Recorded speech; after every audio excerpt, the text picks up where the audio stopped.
Good morning and welcome, Patriot Radio News Hour on this Tuesday. I'm Joe Jaquin, CEO of the Patriot Trading Group, and how you doing? Welcome to Tuesday.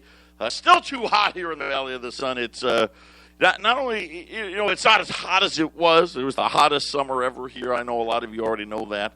But the haze from the fires has made it more humid, I think. In anything here, we have the dry heat, and believe me, it's actually true.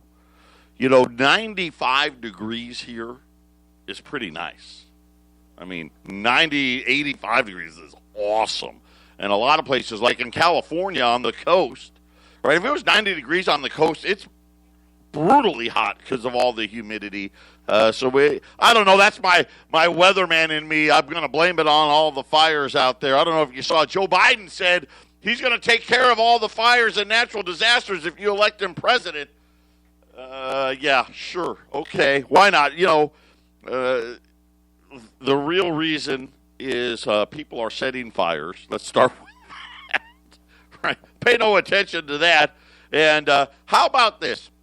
No more gender reveal parties that include fire, right? That would be helpful. I mean, I don't know how this craze happened, but leave it to the media and big business to come up with ways to generate more things. I mean, gender reveal party, that never even used to be a thing. Now, people spend thousands of dollars on it. By the way, that was what sparked the huge fire in California. But, of course, my favorite being, listen, and I love you guys, all you tree huggers out there, I'm fans.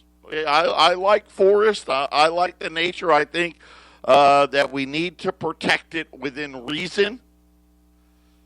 Cutting down the forest is not a bad thing.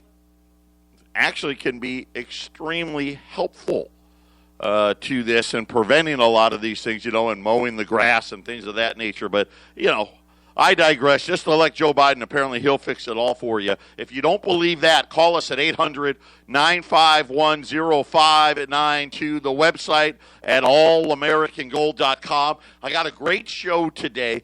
We had a new customer, and he was calling in and asking some questions, and I thought, you know what? I haven't talked about this in a while. It's going to be a great time to do it. What does and does not trigger notification to the IRS? And this will be in all forms, not just as it relates to gold and silver. Obviously, we'll cover that.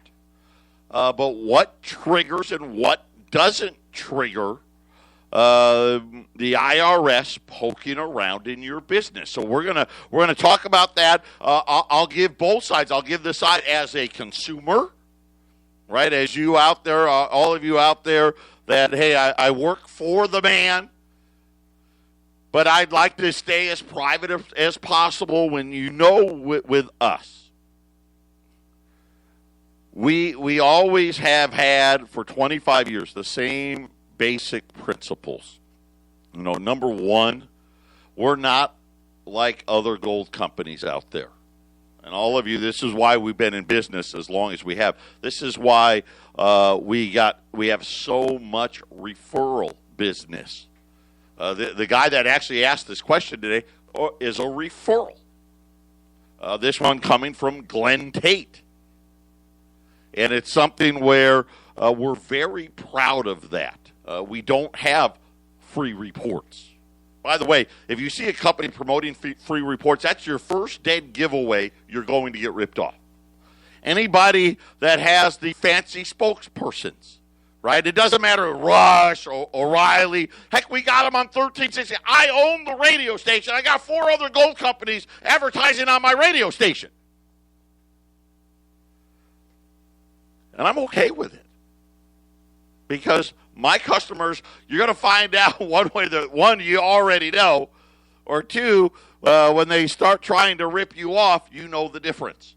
Another one, dead giveaway, fancy spokesperson. Anything on TV, just if it's on TV, you're going to pay double. Matter of fact, I just saw somebody was running BU Morgan dollars, Remember, we've run BU mortgage dollars a couple of different times, right? The last time we ran them, they were $40 a piece. Just saw it on the television this weekend. 10 of them, $800, right? $80 a piece. Stay away from the TV. It's bad for you. It's just more about profit than it is providing you with what you need. But our principles, we don't call you unless we have to, right? Hey, a lot of people, hey, call me when my order is shipped, or if you use a credit card, we always take your number in case there's a problem with the card and we need to call you. But we don't call. We don't make sales calls.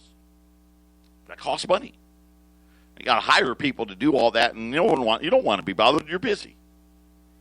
We want you to buy as close to spot as possible. That allows you to stay private.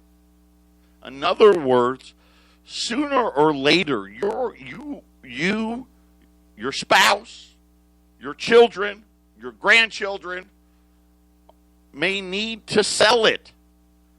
And you want to be able to stay private. The last thing you want to hear from us when you go to sell your product is, hey, I need you to fill this form out for me.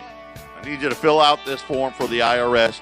I need your Social Security number, your name, your address, and come January, look in the mail, you'll be getting a 1099 from us. You don't want that. That's what we do, and we do it better than everybody. We're going to talk IRS triggers when we get back. 800-951-0592, Patriot Radio News Hour. The subject we're going to talk about is the triggering of a notification to the IRS. I won't say an audit because a lot of these triggers won't actually lead to an audit, but it's potential to. And nobody wants to set them off. Right? And I don't care who you are, right? I mean, you're a business owner, a consumer, what have you. Nobody wants to get audited by the IRS, right? Nobody. I mean, would you rather have a root canal or an IRS audit?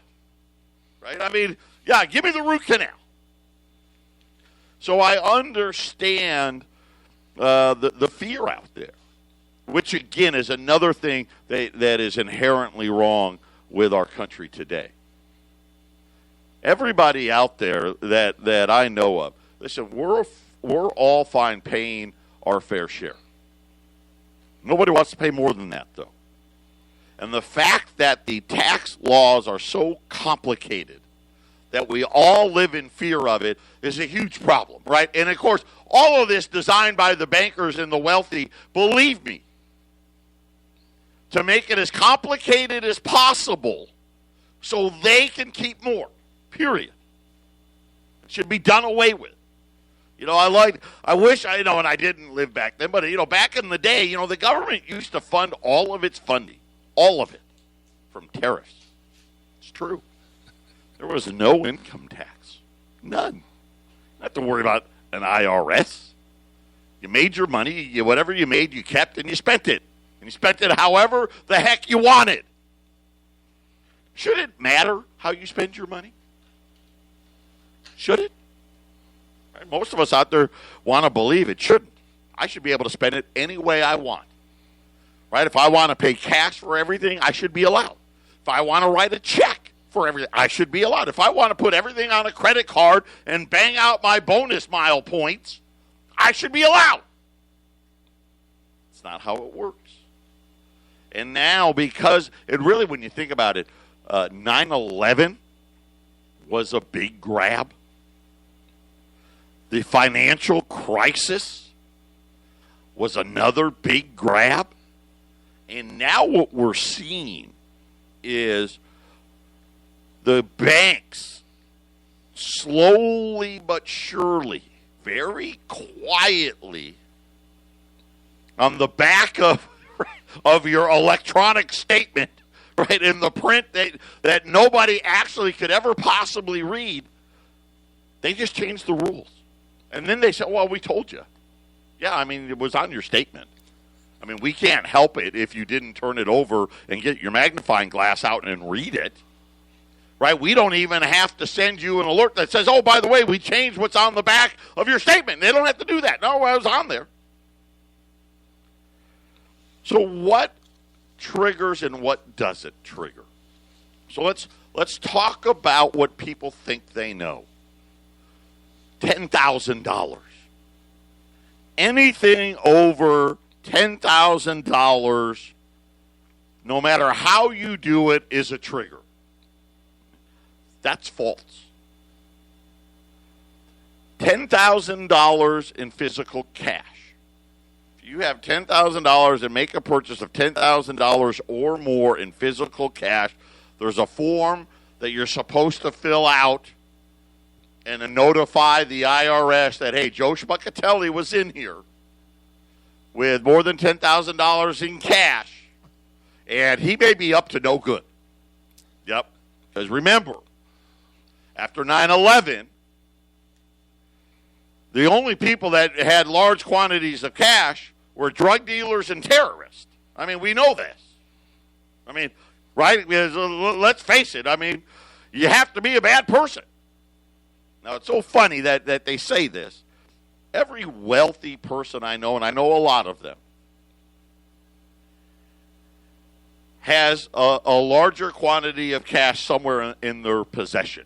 Not in the bank, right? For the emergency fund. But you regular folk. So that's an audit that would, or a trigger. It's not an audit. It would be a trigger that would be sent to the IRS via the business you were using. Now, there's a lot of, people say, well, what about going to the store and paying cash and this and that? And there's all these little loopholes. And then they say, they throw this calendar year thing in there. Hey, if you buy $9,000 today, you can't come back and buy $9,000 tomorrow and come back and buy another $9,000 the next day, right? No, we don't. We want to know. What if you write a check or put it on a credit card? Is that a trigger? A lot of people will tell you that it is. I will tell you that is absolutely incorrect. Yeah, it is not. It's definitely not. Definitely not. What is a trigger? And by the way, Jason, I was talking to Jason. Jason's going to chime in as well here because he knows a lot about this as well. That is absolutely not a trigger. Now, I know for some people it's really hard to understand, and we have customers that do this. So what they'll do is they write a check for $9,000 and change, and then next month they write another check for $9,000 and change, and then 2 months later $9,000 and change, and then another month $9,000 and change. Guess what, guys? Now that could be a trigger. So I did not know that, actually. Yes, writing. See, the banks, now, and I'll talk about this, the banks have gotten pretty smart. So the banks, and each bank is different.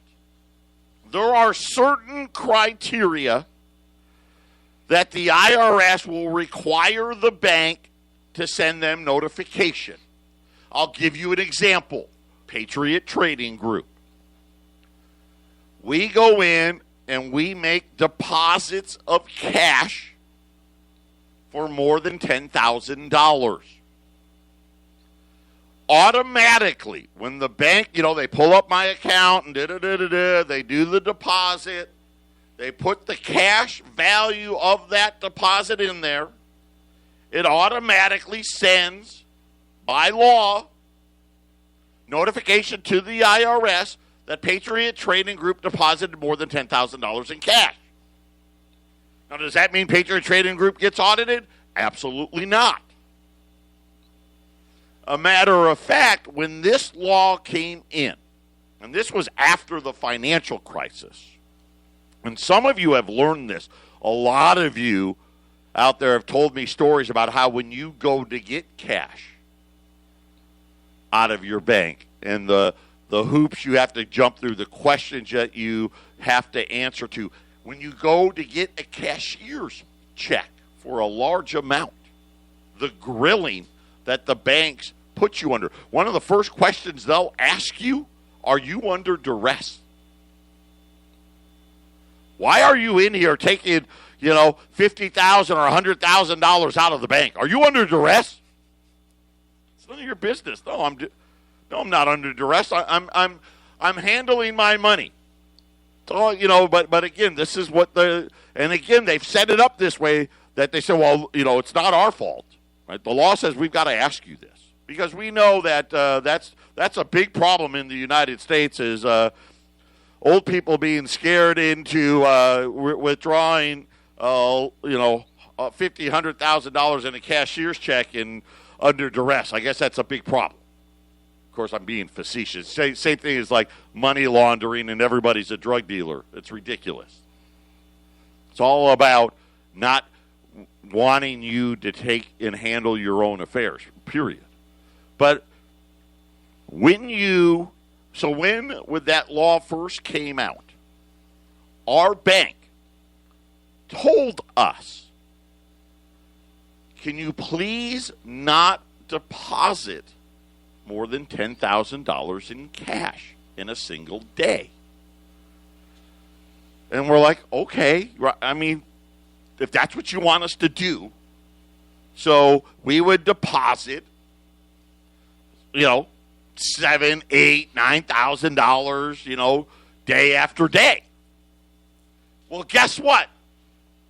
About 3 months later, I get a call from the branch manager at the bank who says, hey, you tripped one of the internal sensors within the bank in the IRS because you keep making deposits of less than $10,000.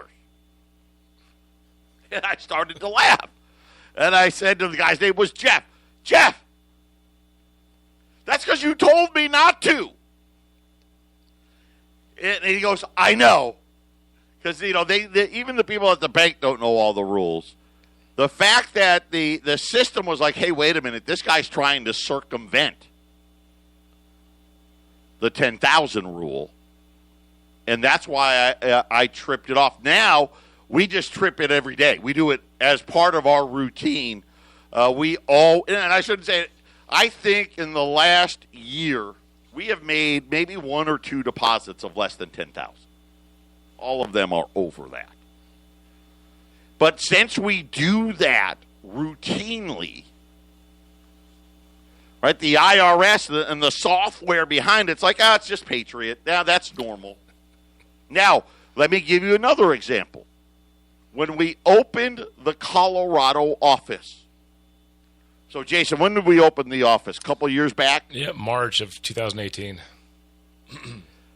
I got a call in, I think it was maybe October or November of 2018. Again, from the bank, my bank manager, this guy, Jeff, calls me again and says, Joe, I hate to do this to you, but you've tripped the sensor again. And I'm like, what? We're depositing over $10,000 like you told us. He goes, no. He goes, now the bank wants to know why your cash deposits have doubled from 1 year to the next. And I said to him, and I laughed, again, because he already knew the answer. I said, well, let me ask you, what have my sales done? And he goes, they're not quite doubled, but yeah, they're up significantly. And I said, yeah, and I've opened a new office in Colorado. So now I've got a second location, which means the people have more opportunity to pay however they'd like. Then he takes that down and, okay, well, that makes sense. And I haven't heard from them again. Now, I will. I'm sure of it. My guess is because of this pandemic, the amount of business that we've done, our business is up 300%, 400%, 500%, depending on the month right now.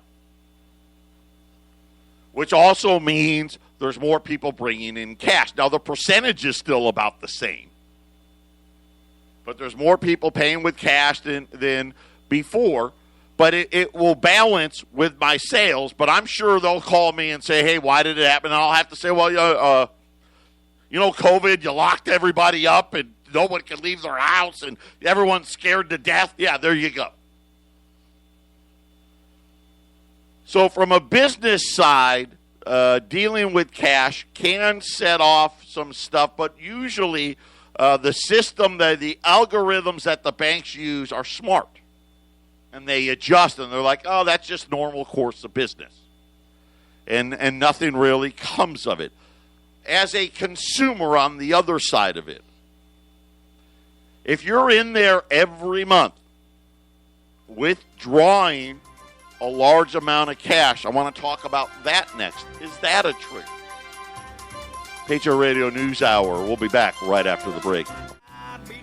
800-951-0592. Quickly, gold's up $1. Silver is up about 10 cents. 17.30 on silver. 19.56 on gold. The Dow's up 100 points. This is Fed meeting week. 2-day meeting started today. This is the last meeting before the election.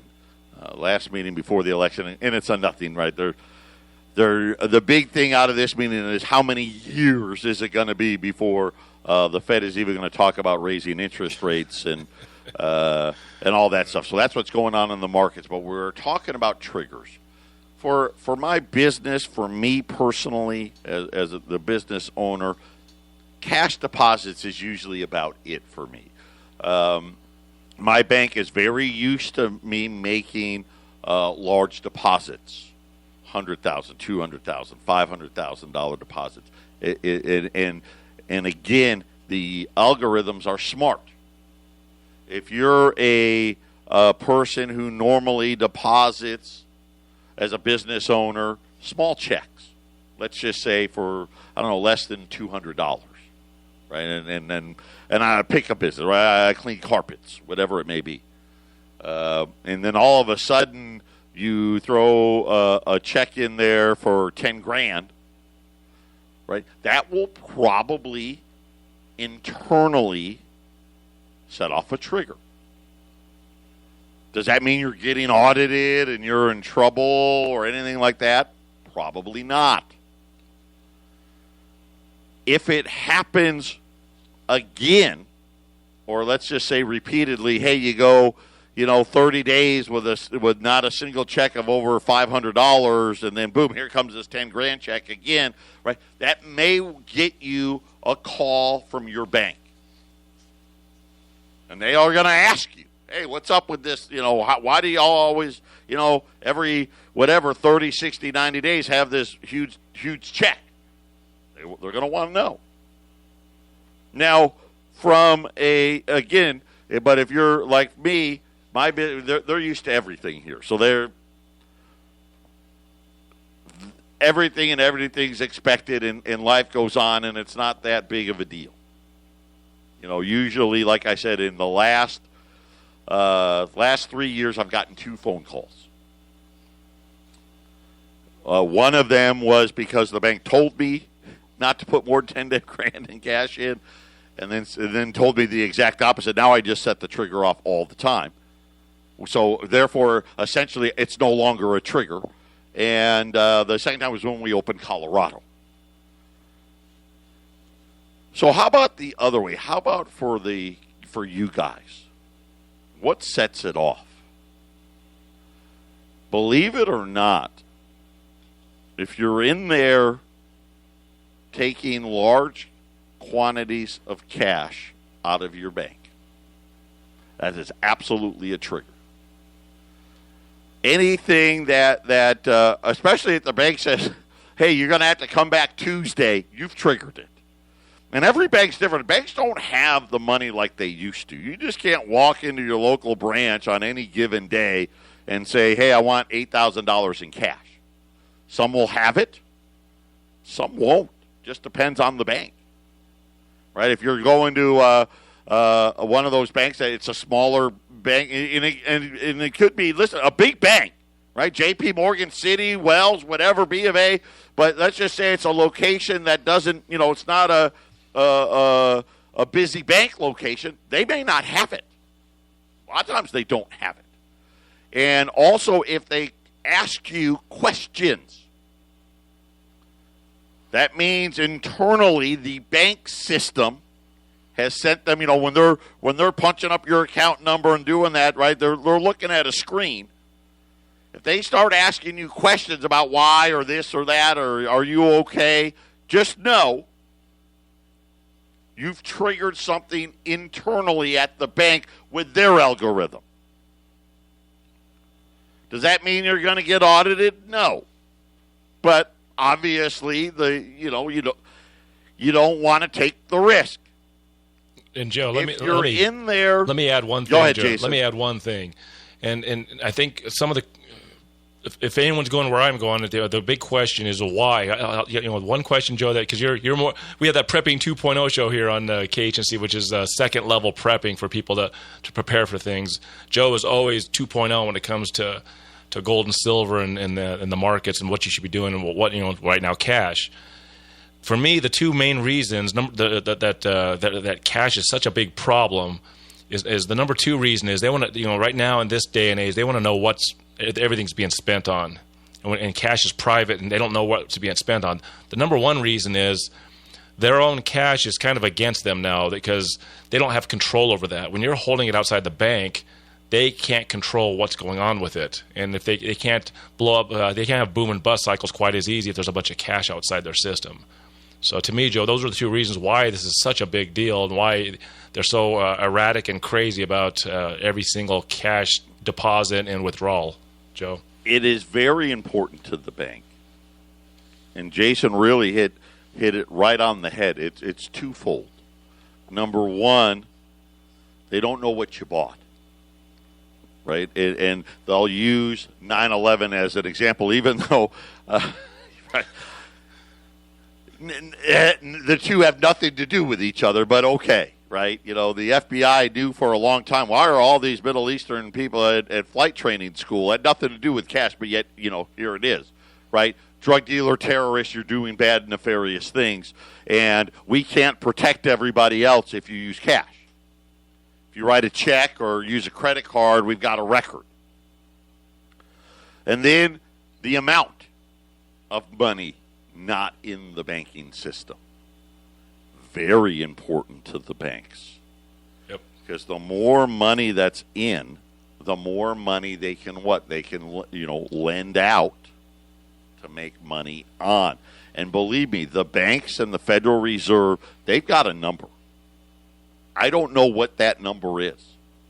Is it $1 trillion? Is it $2 trillion? There's a number of all the money not in banks. And Joe, on a market crash, when the market's crashing, they're actually shrinking the money supply. It doesn't look like it. They play a lot of magic tricks, like, hey, we're gonna print a bunch of money for some bailouts. But when the stock market in 2008 went down, what did it get down to 6,000 points, Joe? That's essentially half the money supply in a lot of ways, just leaving the system for the stock market. Correct. Yes. So through the debt markets, they can't eliminate stacks of cash that's sitting outside their banks. So when they want to crash something, boy, do they need the cash in the bank. And this is what will happen, and this is why we're seeing now. Think about this. This has been a decades-long war on cash. And eventually here, and I think whether we got 5 years, I don't think we've got 10. In the next 5 to 10 years, cash will be done. And as Jason said, because they need that money to get back into the system during the next crash. But we'll talk about triggers for you. I want to address this, especially you cash guys, when we return. 800-951-0592. Just talking about triggers at your banks. Just know this. Triggers don't mean audit, but they could lead to one. Sure they can, obviously. But as a We kind of talked about the business owner side of things. Now we'll talk about the consumer side of things. The $10,000 rule has always been one. Some people think anything over $10,000, any way you pay for it's a trigger. Whether it's cash, check, credit card, that's absolutely not true. Believe it or not, the banking's algorithms is pretty sophisticated, and every bank's got a little different version. So know that it's not a one-size-fits-all type of a thing. If you write a check for, I don't know, $20,000, now that's going to be abnormal for most people. But the bank knows, hey, people do that. Maybe they bought a car, or they bought gold, or they remodeled the kitchen, right? Maybe they bought a fancy hot tub, or I built a pool. My brother is adding on to his house, so he's writing some big checks. That in itself is not a trigger. What are, though? Believe it or not, if you continually write checks just under $10,000 and you kind of do it over and over and over and there's a pattern, that'll trigger. Because these algorithms look for patterns like that. That's a trigger. So you're better off. Are you better off writing a check for $50,000 or writing, 6 different checks for $9,000 apiece? And the answer is you're probably better off writing the one. Because that in itself is like, oh, well, who knows? They did something. Down payment but then on it house goes back to normal. Yep. See what I'm saying? About once a year, the average family will have one large deposit or withdrawal. Exactly right. The bank is used to that. Their algorithm is smart that way. And they love checks because it stays in their system. And exactly right. Checks are brilliant, right? The only way for me to get my money is I've got to put it in, right? So you took it out, I put it back in, and never actually left the system. They love it. Credit card, same thing. They love it. Cash. If you do not normally go to your bank and withdraw large sums of cash, you will set off a trigger. Especially if they ask you questions. The reason they're asking you questions, some people think, they're just nosy. I think that. You're just none of your business. That's really not it, though. I mean, it could be in some cases, but in most cases, there's a little thing on their screen saying, hey, alert, alert, ask this question. Right? And the bank employees all get trained on it and whatnot. If you do it month after month, year after year, you're no longer a trigger. It's just what you do. Right? That's, hey, I do it, and I do it frequently. You don't set it off. If you do it and then never do it again, right? Yeah, that's weird to them. They don't like that. So just know the next time you're in the bank and they start grilling you, whether you're trying to withdraw cash or get a cashier's check, that's most likely because their internal systems, you have set off the trigger. Now, do all triggers go to the IRS? And the answer to that is, I don't know. I don't know that answer. I know the trigger that I set off does. But as far as do all triggers at the bank set off a notification to the IRS, I don't know. My guess is probably, but also understand that there's millions of them a day.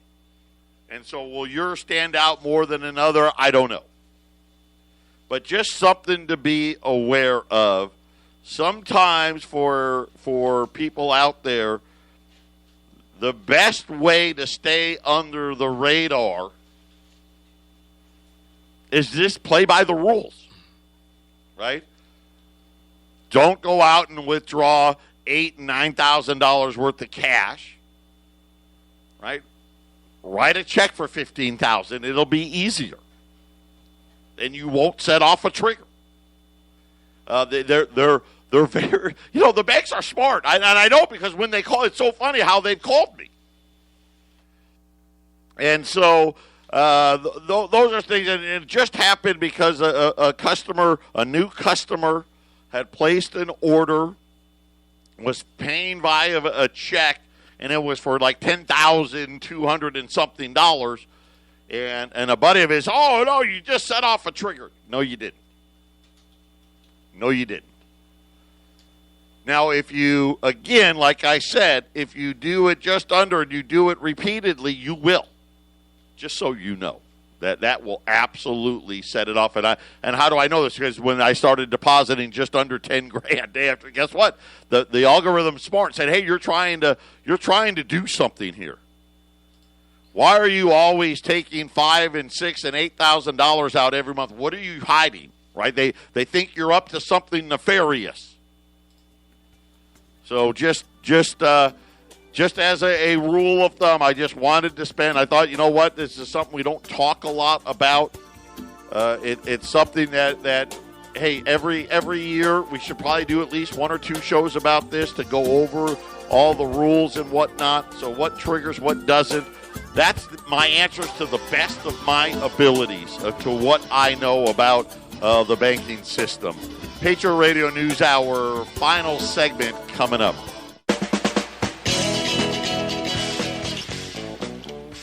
$800-951-0592. Just a note. Every bank is different.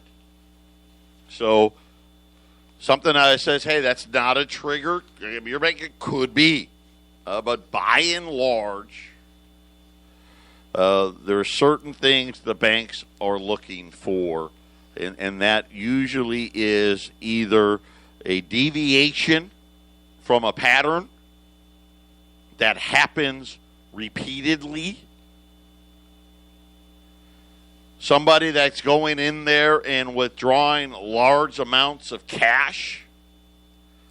Those are things that will set it off. If you try to stay under this $10,000 rule, and I'm talking about like with checks and whatnot, and it's always under, just under, and it's over and over and over and over again. Banks are smart; they look for that stuff. So be careful.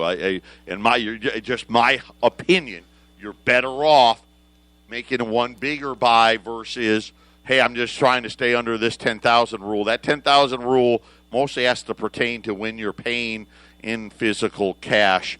So just keep those things in mind. It's something. Again, these rules change all the time. It's maddening and frustrating. And the sad part is most people think, well, the bank's got to tell me. Well, they do. The problem is how they tell you. It's not like they send you an email or a letter, urgent rule change, right, that draws your attention. They just modify the small print on the back, and most people, I don't know anybody that actually reads that stuff. So, and Joe, a good analogy for what's going on is the very original Rocky movie, the first one, not any of the other ones, the first Rocky movie when Rocky wasn't going to be nothing. He was a leg breaker for a loan shark. The loan shark is the banks and the system, and Rocky Balboa is the IRS collecting. And when they originally made that movie, and people don't know this, they followed his first day as a leg breaker in that movie, and they actually took out scenes where he was beating the crap out of guys to take their money. But that's essentially what the IRS is. They're the leg breaker. They're the collector. Yeah, and the banks are the loan shark. The loan shark behind it all. That's a great way of looking at it. Speaking of, you want to get your money away from the loan sharks and the leg breakers. U.S. $10 liberties, $1,100 today at 800-951-0592. Gold starting to add to the gains now, up just over $4, $19.59. Silver's now up 12 cents here, 27.35. 133. The Dow is up 90 points. Not a lot in the market today. Everyone's waiting for tomorrow Fed meeting release. It's going to be the big fat nothing burger. Everyone's going to try to debate is how many years before the Fed talks about raising rates. I don't think we'll see the Fed talk about raising rates until we have new money.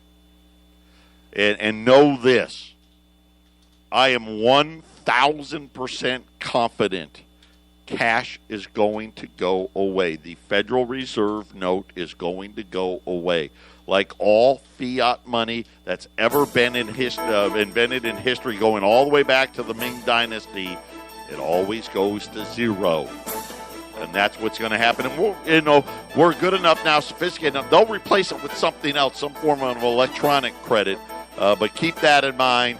800-951-0592, Patriot Radio News Hour. We'll be back tomorrow. God bless everybody. Stay cool and collected. We'll have a great show for you tomorrow on the Hump Day.